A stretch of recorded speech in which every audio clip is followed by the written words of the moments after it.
how do we that do value that convince those in power? We have to write them. We have to tell them what we think.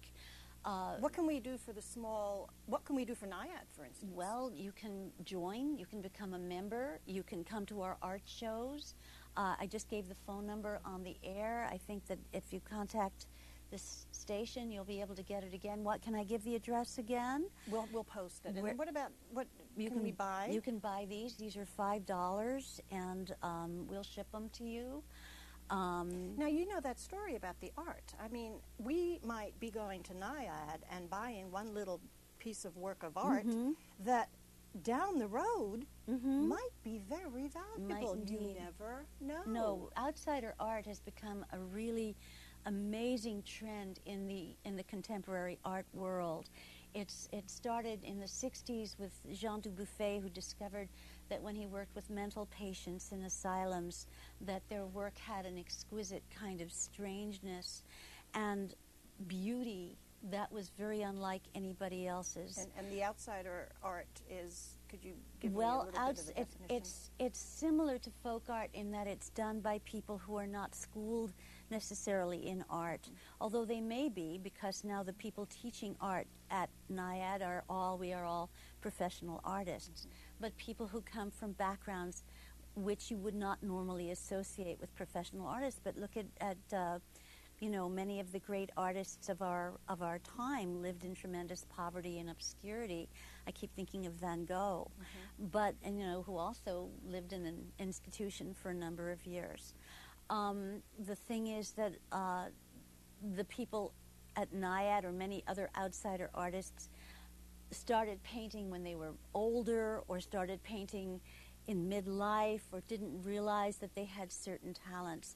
And certainly some of the work that you can see in our shows at NIAD and in other places where you see outsider art, there are several other places throughout the city. As an artist yourself, meaning writer, right, you know, creative person, how does your teaching impact yourself as a person as well as in your craft?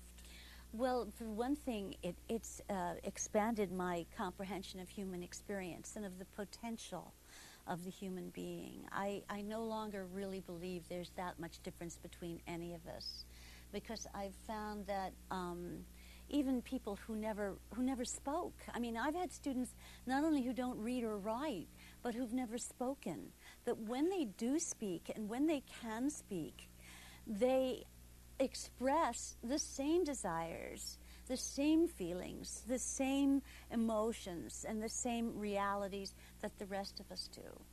You know, they fall in love, they're charming. I mean, it's just quite amazing. But there are people like Sam who never spoke. The man never spoke. When someone finally listened to him, he found another way of speaking. And it's just as Rose Kelly said on that wonderful video that she made, art is a language. It's a way of saying, this is who I am, who are you? And so it's quite wonderful to participate in it. And who are you? And we just have a little bit of time left, believe it or not. And I want to know, who are you? Tell me about yourself. Oh, me? You. Well, I'm a woman in this society, so I've been through many things that probably all other women have been. I started writing very, very seriously at 19. It was kind of almost like a spiritual awakening for me. I wasn't planning to be a writer. I was studying anthropology at college, and I was planning on becoming an anthropologist. You know a lot about art, too. I know a lot. My mother was an artist. My adopted mother was an artist. I was adopted when I was an infant and have no idea of who my birth parents are. My adopted mother was an artist, and a very good one, but she had no faith in herself. And didn't ever really realize herself as an artist. And I think that may be why I've been so driven throughout my life as a writer to make sure that I took myself seriously as an artist. If this is what I really, really felt that I wanted to do when I was 19, 20, 21, and so on, then I gave myself every opportunity. And I went to Columbia, I got my MFA, and I've been working as an artist, as a writer ever since. You are definitely living the creative life. It's you tough. are walking your talk. And it is tough. It is tough. It's tough, but I think as Rose said on the video, you know, it takes your breath away, because I see people who have a great deal more materially than I do, but they're not as happy within themselves and in the activities of their own lives. And they sure don't have your wonderful laugh, I'll tell you that. Thank you. It's a great belly laugh. Thank you, yeah. And just as an aside, you do know a little bit about the belly, don't you? I know a little bit about the belly. dancing? Oh, see, you should never tell somebody. I told her earlier that I used to do belly dance. So, yes, I did. It just adds I'm not to going to do any here. the whole enrichment of you, because yeah. You have such a purpose, you know, with saving all these important art and literary experiences for people that can't speak for themselves. You're out here doing it for them. Yeah. And I just want to get a little bit across that you too are a person, that you're not coming out of some ivory tower. No. Down here, you know, and the limo didn't drop you off here, and it isn't picking you up. I think it's Bart that's driving I'm you. an endangered species, because if there is no Arts Council, then I don't know. I mean, I have a contract with them that keeps me going from year to year, and then you have to take a year off and find some other work. But it's really very, very difficult. And you're not alone. No, I'm There's certainly others not. out there like you, And just as committed. I need to tell you that we all work incredibly hard.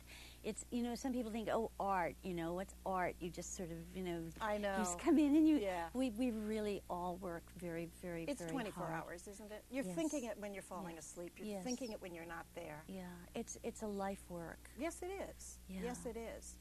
And I just am so happy to have you here and to help you. get the word out that you and others like you who are real flesh and blood people, you know, who work damn hard for their dollar. And you're all at risk right now. There's going to be, I think, something like, I can't remember the figure, 400,000 people who may be out of work because of these budget cuts. And Isn't that terrible? well, it's not only terrible, but it's going to negatively impact our society Yes, it is. in ways we can't even foresee.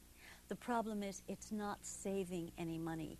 It's, in the long run, it's going to negatively impact everybody. Absolutely. Absolutely. The domino effect. Yes. Yeah. Yes. Absolutely. Yeah.